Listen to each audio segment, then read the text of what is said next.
Hello, my name's Claire from Claire's Island Couture. We are all looking forward to the Queen's Platinum Jubilee Bank Holiday weekend. There's going to be lots of parties, street parties, garden parties, and the best way to decorate your house and garden is with bunting.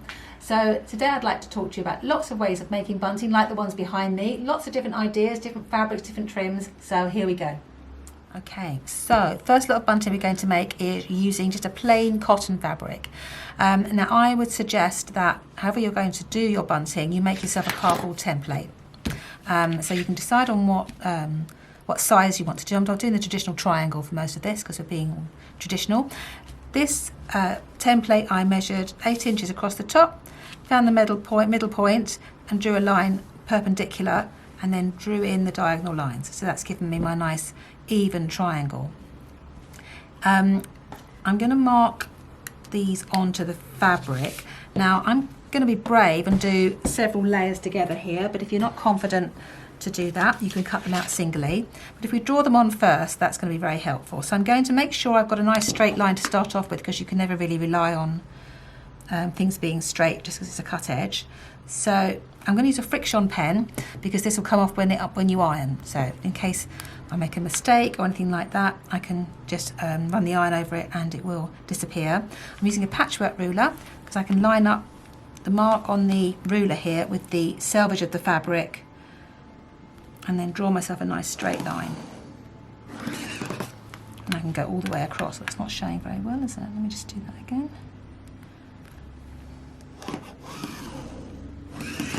There we go.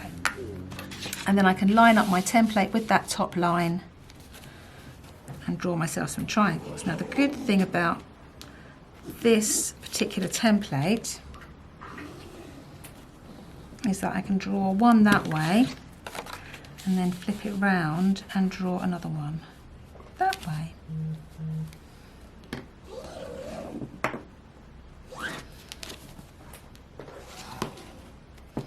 So having a nice even, just move that ruler out of the way. You always end up with half a triangle, you can't help it when you're doing this sort of thing.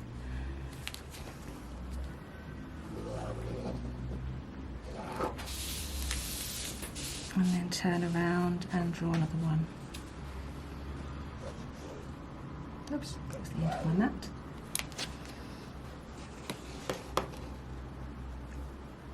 Okay, so now I've drawn my first few on. If you're just doing one layer, you can go straight ahead and cut that out. Because I'm doing 4 layers, I'm just going to put a couple of pins in just to hold the layers together. Because we don't want everything slipping.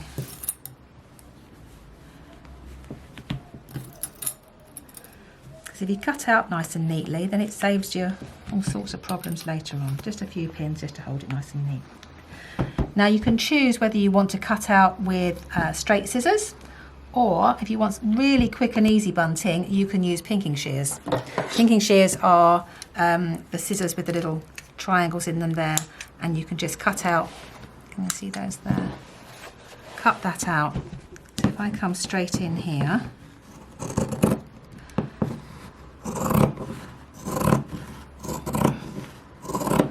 along here first of all, and then I can cut up my lines. So no neatening required, everything's nice and neatly done just with the pinking shears.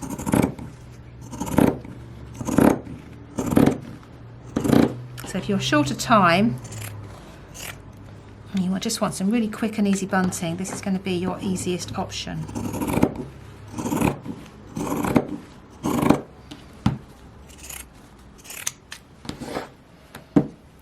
If you can also get hold of rotary cutters that have a pinking blade. These ones here, so that's got the little blade with the pinking on it. I'm going to do this one over here. And again, you can run this along next to a ruler, or I need to stand up to do this because I'm doing several layers. I need to push down quite hard and shake the table. Sorry about that, everybody. Oh, that's not so good. I think I need to do less layers with my pinking blade. But you can see how that's doing exactly the same thing. You're getting the same result, but with a pinking blade. I'm just going to finish this bit up with my scissors because I'm at this angle.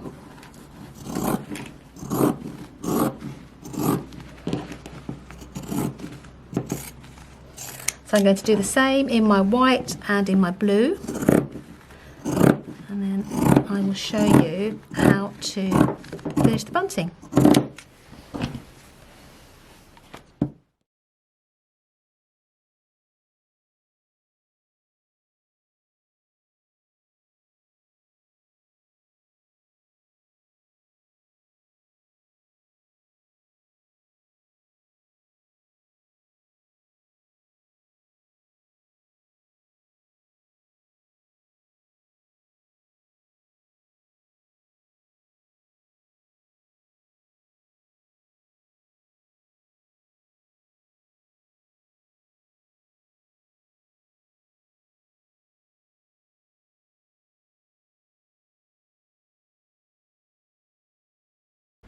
So these are all cut out, and I'm going to cut out a few more different fabrics to give you some options of how we're going to arrange our fabrics before putting them onto the tape.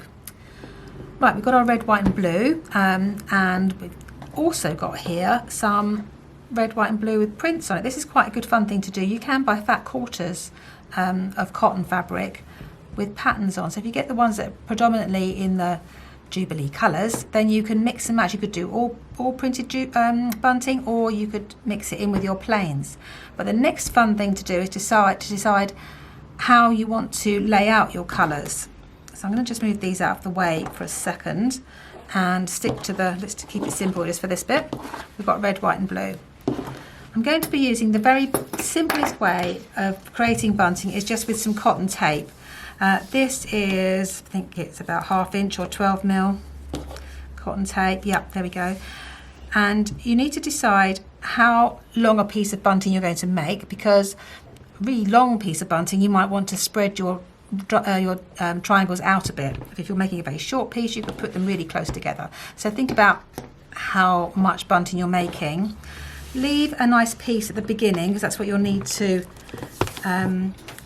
tie around whatever you're attaching your bunting to. So I normally do probably about 20 inches or 40 centimetres at one end, and then we're going to start arranging our bunting. Once you get quick at this, you can almost do it without pinning. Just lay the tape on top so it just covers the top of the bunting. Put a couple of pins in.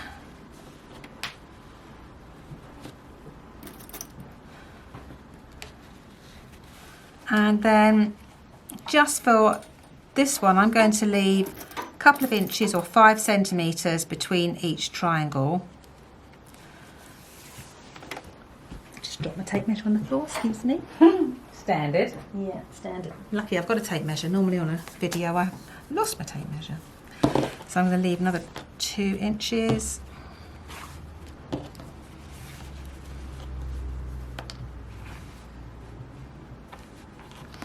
You don't have to be 100% accurate, which is not what I normally say in my sewing classes, but it's bunting, so once you get on a roll with it, you'll be able to just do it by eye. And I obviously you notice I pinked along the top of these pieces because then you won't get any fraying. And these little lines from the pen will disappear with the iron. So I'll just do 3 just to give you an idea.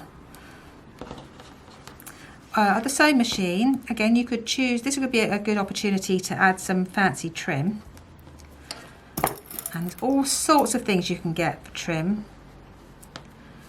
I quite like a rickrack braid.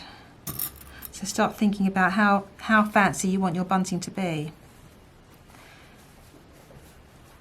Let's just put one more pin in here. And once you've done all your rectangles, your triangles, sorry, again you'd leave another 20 inches at the other end.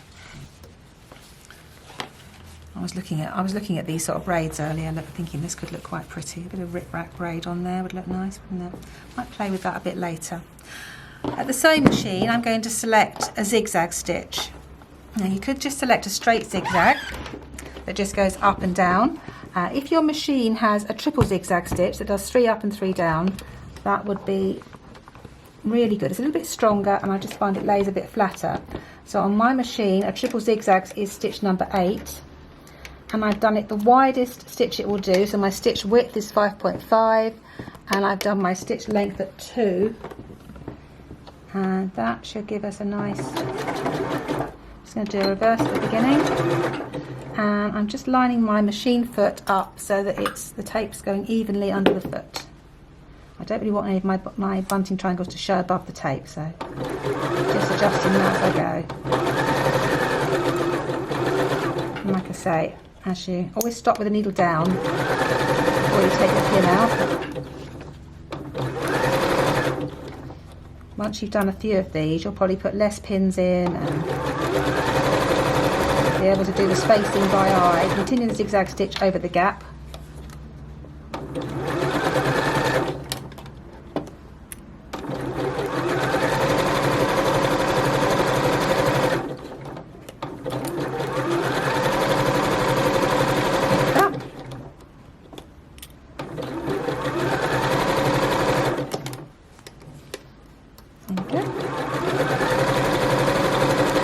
Use coloured thread if you wanted to for your zigzag stitch, that would look pretty. Get a red or a white or a blue thread to go in the machine.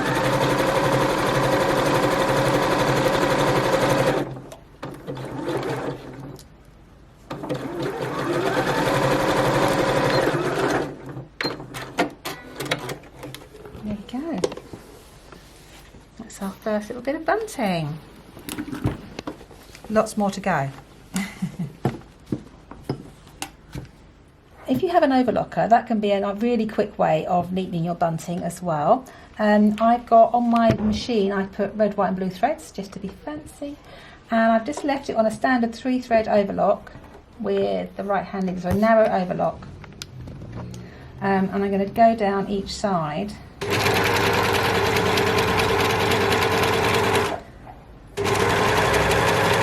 Now, when you get to the bottom, this point here, you may find that you can't very easily change direction. So for turning the corner on overlocker, stop just past the end of the fabric, raise the needle and pull the needle thread forward, and then you can turn. But sometimes, oh, it's fine today. There we go, it's behaving itself today. Sometimes you can't turn that corner without grabbing it with a pair of tweezers.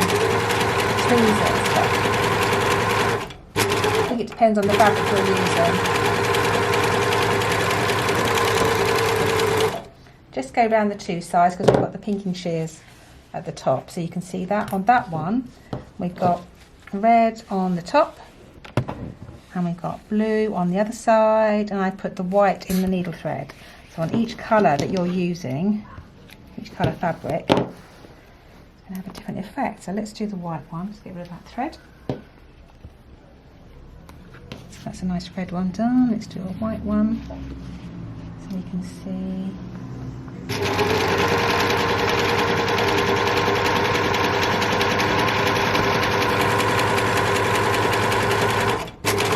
So once again, just stop just past the end of the fabric, needle up, pull the needle thread forward and then raise the foot and reposition the fabric just in front of the needle.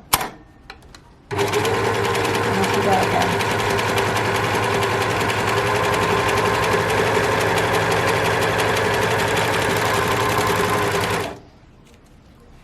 There we go. So that's the white one, that looks pretty, red on the top and blue underneath. It's nice having this because your bunting could be seen from both sides, so it's quite nice to think about what both sides look like.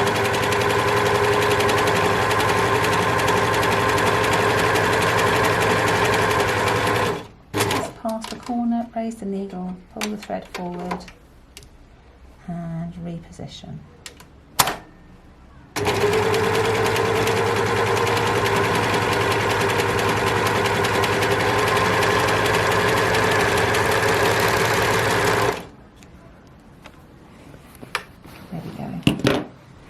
That's pretty as well. Look, the blue with the red upper looper and the blue underneath. So we've got 3 needling there with our just a standard 3-thread overlock. If your machine has a rolled hem, that can be really pretty. So I'm just going to set this machine to rolled hem just to show you the difference. So for rolled hem on an overlocker, you need to take out your stitch finger. I mean, all machines are basically the same. You have to take out the stitch finger and adjust the tension. So this is my tension here, but some machines will get you to change your lower looper to 7 and then change the stitch length to R.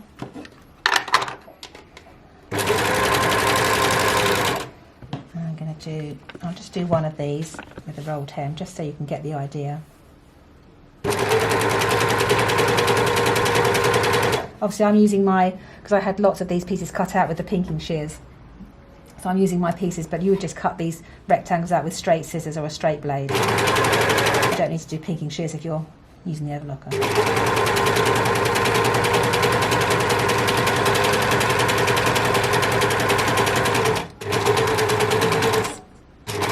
Stop just towards the end of the fabric, raise the needle and turn around.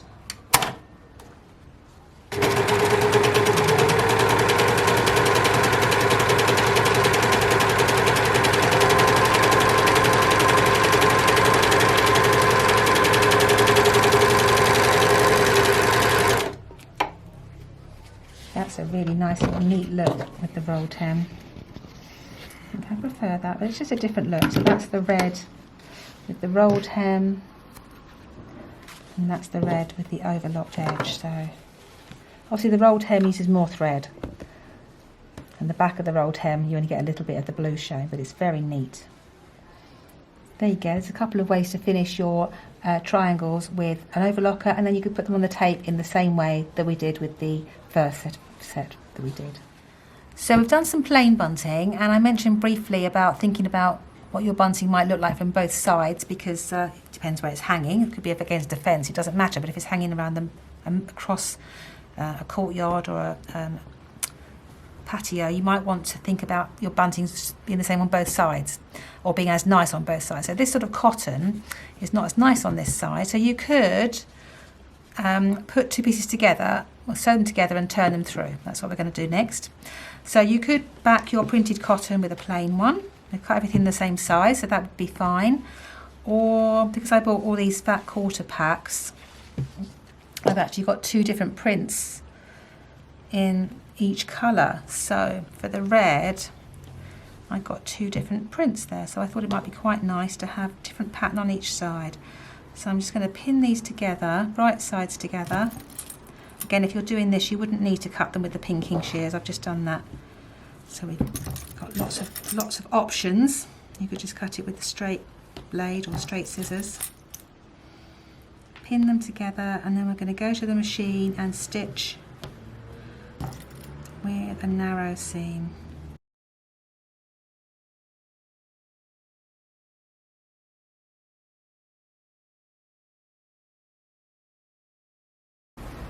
So at the machine, like I mentioned, I'm going to move my needle over. So on my machine, 3.5 is the middle, and if I go over to about 5.5, that'll move my needle over to the right.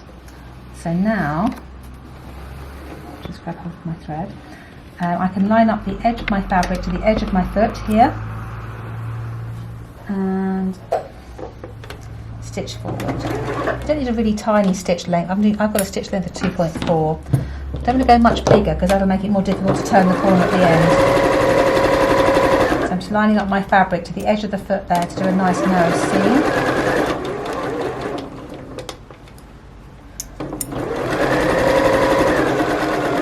And it's always need to stitch a bit further than you think, so it's always worth stopping with the needle down and then turning, and you can see I'm nowhere near ready to turn yet. So you'll end up doing this a couple of times until you get your eye in. There we go, or maybe one more stitch. It looks like it's going to be really close, but there we go. See, now I'm bang on for turning and still having my fabric right on the edge.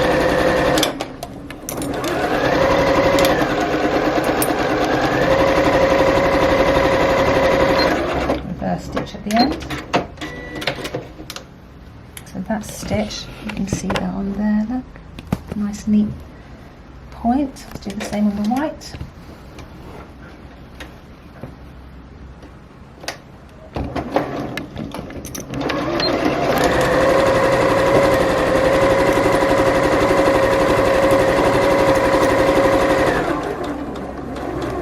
Now I've done one, I'll know that I've got to look like I'm going quite close. Still not close enough though. Just line it back up and do a couple more until you're exactly on. There we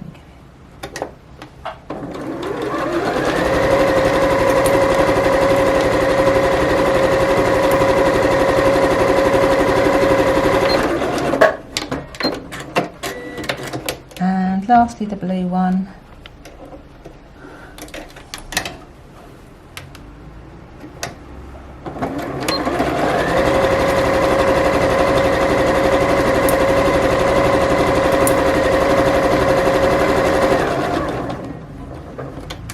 First time, yes, there we go. You get your eye in after you've been doing it.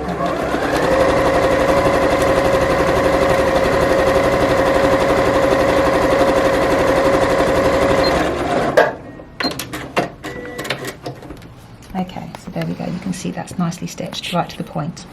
So now we need to trim the fabric, excess fabric at the point here. So I normally come in at an angle, so we're taking off the fabric either side of the, not just going straight across, but we're taking fabric away either side, like that. And then if you can, go to the iron and press this seam open. It will turn through so much better if you can press it open. If you've got something like a tailor's board or something you can put up underneath it. Sometimes you can do it just with a pair of scissors. Just put a pair of scissors up underneath and press this seam open. Even if you can finger press it, it'll be better than nothing, because it will be easier to it'll turn nicer if you can do that. So just press this seam open. As I say, if you can do it with the iron, that's probably better. You'll get a nicer.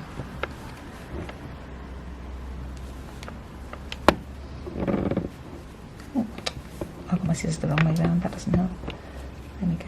So you're pushing it against the blade so that it's just pressing the seam open.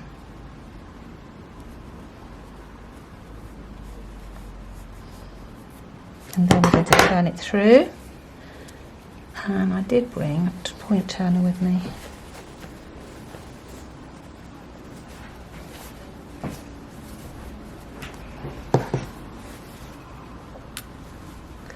Buried it somewhere.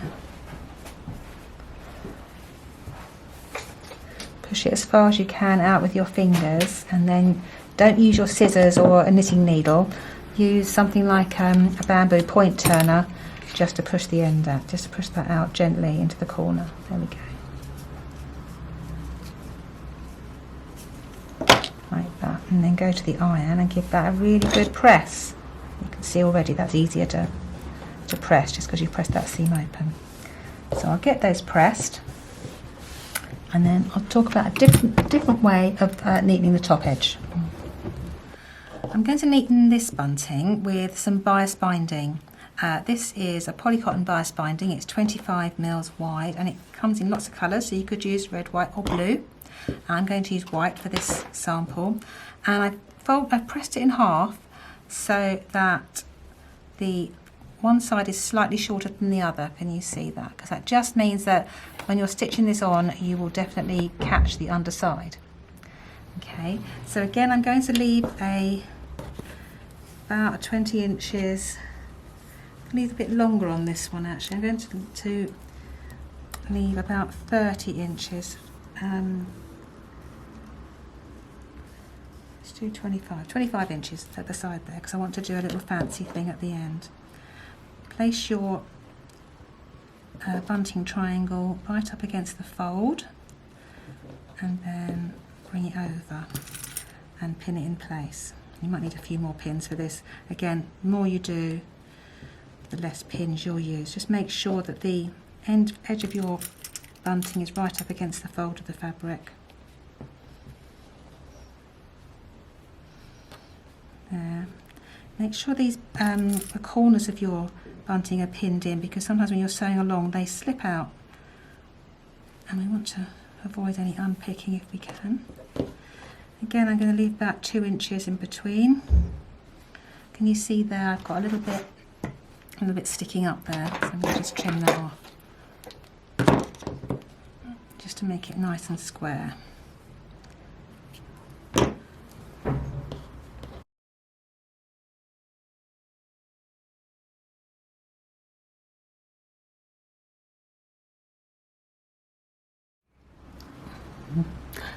So I've put the needle back to the middle, which is 3.5 on the machine, and I want to just neaten the end of this bias binding by folding it over before folding it in half. So this is just that edge,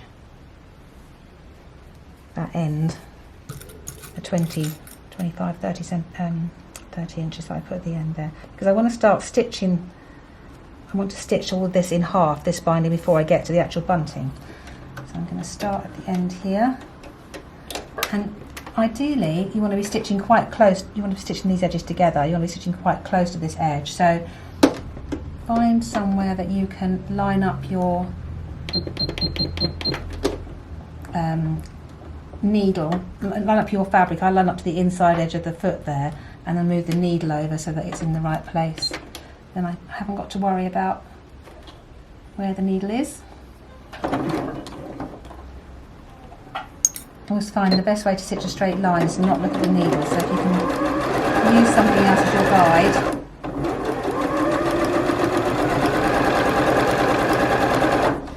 Just double check that looks okay. Yeah, that's fine. Very easily get hypnotised by the needle.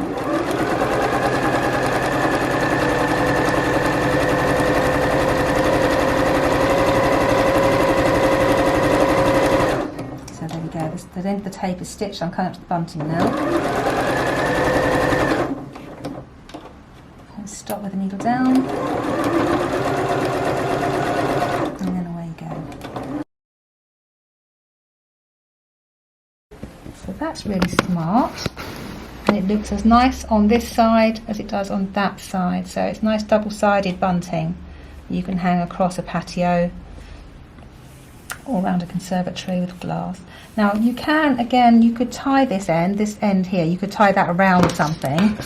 And what I quite like to do is to do a button and buttonhole, just to be fancy. So I'm going to just quickly show you how to do that. I've got a lovely bowl with some buttons in somewhere that I've hidden away.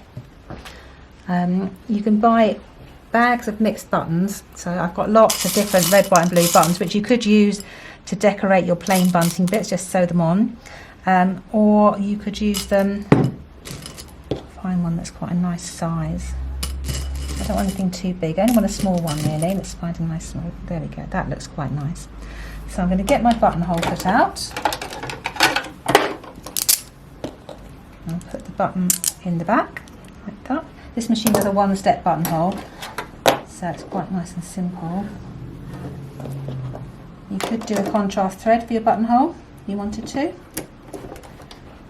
Pull down the buttonhole lever and select the buttonhole. Now my machine stitches the buttonholes backwards, so I want to go that way. Okay, so I'm just lining it up on the tape. Not tip right at the end, because you sort of need to hold on to the end of your tape. But just line it up.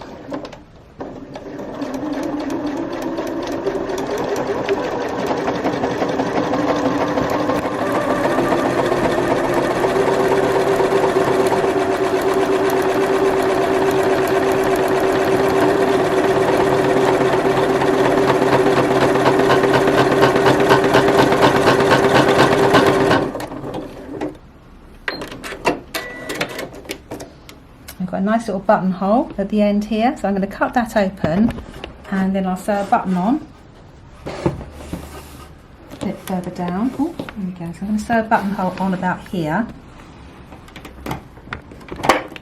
Now to sew, you can sew buttons on with the machine as well.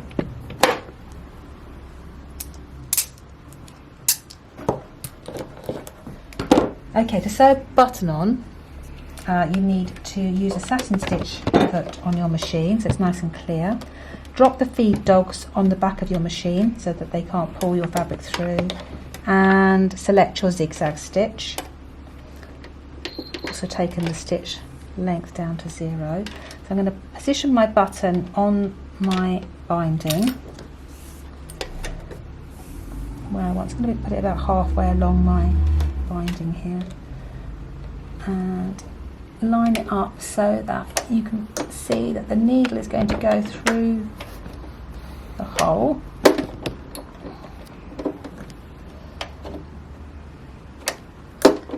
I like to give myself a challenge on these videos. There we go.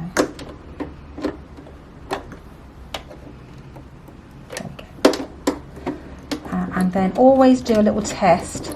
Don't just put your foot down on the pedal straight away. Oh, you might end up with a broken needle. So my machine does a locking stitch first of all, and then it swings over to the right. There we go, and it's going in the other hole.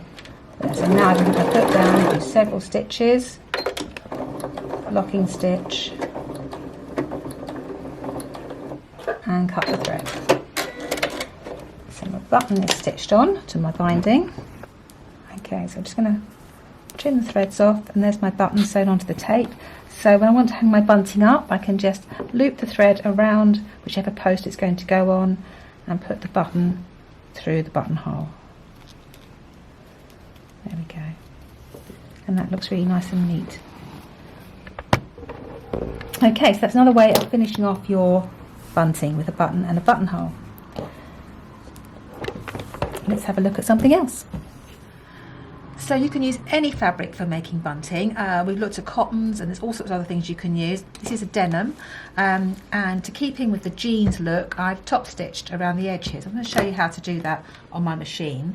You could use a top stitch needle and a thicker top stitch thread, or you can use what's called a triple stretch stitch, which is on your machine. The symbol will look like this, and what it's doing is 3 stitches forward and 2 back. So you can use normal thread and it'll make a nice defined stitch. So let me show you.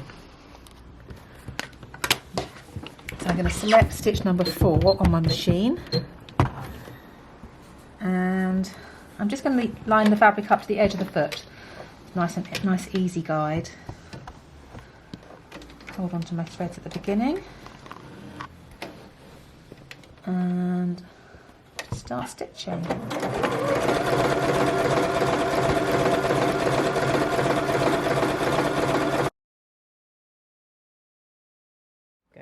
So there's the finished bunting triangle with the lovely top stitch. It looks as good on the wrong side as it does on the right, so you could hang it anywhere for your party. And I've decided to use pretty gingham bias binding for this one, and exactly the same as we did before. Fold it in half and pin, and then stitch your pieces together. Again, you can decide on your spacing. I'm using about 2 inches between. So that's one really great option for using up scraps. Just remember, 20 centimetres will get you loads of rectangles. This is a really pretty one that I've been playing with. This is a sparkle jersey. That's really pretty. Red, white and blue sparkle jersey. Very glamorous bunting. Again, right sides together, stitch your triangles together, turn them through, and then because it's a glamorous triangle, I've used satin bias along the top, red satin bias, and that again looks really pretty, and that will really catch the light, so that'll be very pretty for a party. Also think about different trims you could use on your bunting. This one I'm using, this is a fun one, this is a boiled wool. So boiled wool is, you could use it as it is, it doesn't fray. You can just cut out your triangles and put them up as they are, put them onto some bias or some tape as they are. But if you can get some of this lovely pom-pom trim, this is great to sew on as well, just to make it really special. And you could do some plain and some with a trim. Just going to give you a few tips about sewing this trim on. You want to make sure that you get a little pom-pom at the bottom there. So it's better to work, when you're pinning, work from the point back. So I'm just going to pin this on. So get your pom-pom at the point of your triangle there and pin it on. and then pin up one side.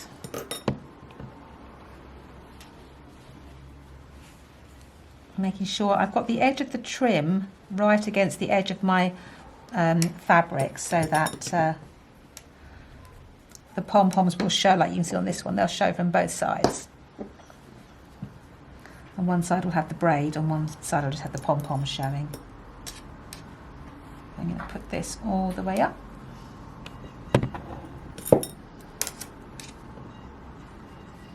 This side, and then go up the other side. So just by starting at the middle, you're going to make sure, sort of guarantee that you'll have a pom-pom hanging at the end. Just pleat the trim at the point so you can turn the corner.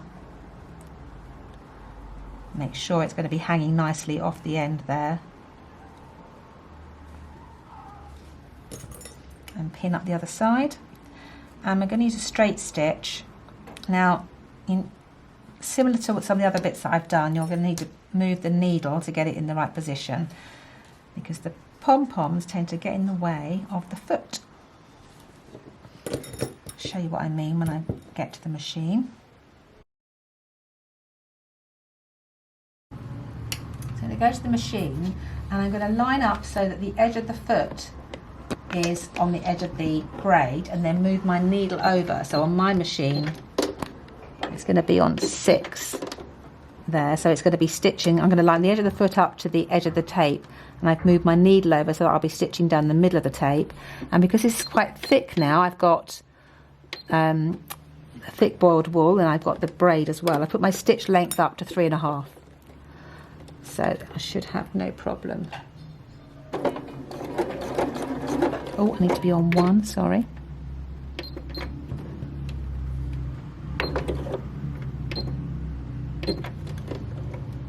Just a straight stitch. There we go. So there we go. I'm just lining up the edge of my foot to the edge of the braid there, and so I've moved my needle over to position 6. You have to be a bit careful, because where I've got on my foot, I've got this little black button which wants to just catch on the pom-poms, but they'll whiz round.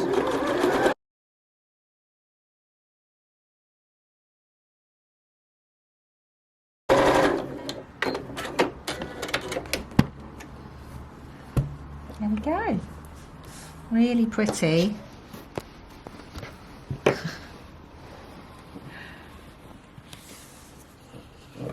Wool trimmed bunting, and again you could do some plain ones in between, but these look just as nice from the wrong side as they do from the right side. So that's another really lovely option. You could use felt for that instead of board wool, but I've decided to use felt to make some paper chains. So I've cut the strips into 1-inch strips here, and then we're going to put them around. So roughly one, red, white, blue. There we go. So I need to start this end. I'm not changing my thread every time on this, because I think you really don't need to. Just going to overlap it. Put my needle back to the middle here, and I go just overlap the 2 ends, and then go to the machine and stitch in place. Now, I have found that it's easier to stitch across and stop with the needle down, raise the foot and turn around and go back, rather than trying to do reverse or anything like that, because the felt gets all bunched up. So go forward, turn around, and then go back the other way. So we'll do a red, white and blue.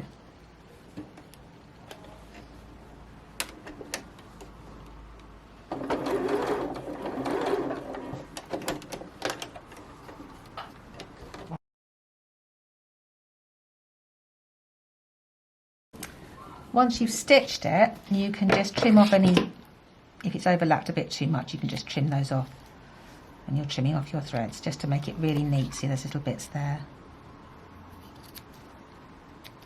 If you haven't got a sewing machine, you could use a staple gun, I suppose, or some fabric glue. You could hand sew it. Sewing machine makes it very quick. There we go. So, felt paper chains. There we go. So that's a really nice idea for using up bits of felt. Because we are in the sewing room here where we do a lot of work with beautiful fabrics, just to quickly show you this one. If you have some loose weave tweed, this is a Linton tweed, and all I've done with this one is I've got some samples of the fabrics. They don't have to be plain, again, they can be all pretty ones, and because I know you normally do triangles with bunting, but with Linton, if you have rectangles, then you can stitch 1.5 centimetres in from the edge, and you can just fray it all out and get these beautiful frayed edges here. You can have really pretty different colours in the Linton. And then I've used a Petersham ribbon here across the top, folded it in half and stitched it on. So that's a nice use of scrap fabrics. Like I say, it doesn't have to be plain, as long as they've got a bit of red, a bit of white and a bit of blue. And then finally, we've gone all out on our last example here with trims and embroidery and Union Jack ribbon. So this one, very easy to do. You can get all of these sort of trims in your local haberdashery shop. The plain triangles with the pinked edges, and I've done 2 colours of rickrack, one on top of each other, and just stitched down the middle on this one and this one. And then this one, if you've got an embroidery machine, look what you can do. You can do some crowns in different colours, which was really good fun to do. Actually, you can get lovely embroidery threads to do that. And then to finish it off, we've used the let me get it from this end so you can see the Union Jack ribbon, and just folded it in half to finish it off. So that's all out for our final bunting. So there we go, lots of bunting ideas. I'm sure there's lots more, but that's enough for now. So I'd like to say cheers with a Queens Jubilee Martini, recipe below. If you've liked this video, do please like, share and subscribe. And when you've made your bunting, don't forget to tag us at Claire's Threads on Facebook or Instagram. Have a lovely Jubilee weekend. Cheers.